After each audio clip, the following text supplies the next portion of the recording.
we talked about the three things that we need to know. The first thing that you needed to know was the strike price and the expiration. And now you have hopefully a better idea what the strike price and expiration means.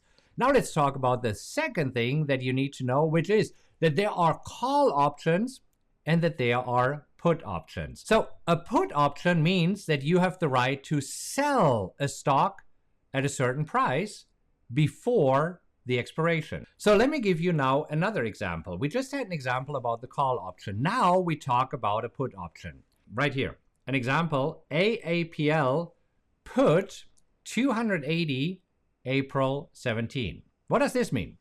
It means that you have the right to sell Apple for $280 before April 17th. So again, same example. Right now, Apple is trading at $260. So if we have the Apple put for $280, it means that we have the right to sell Apple for $280 before April 17th.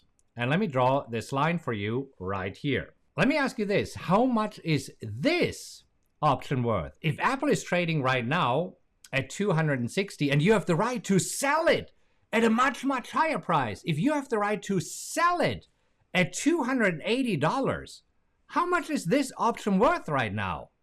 There is some value in there, right? Because you would pocket this difference of $20.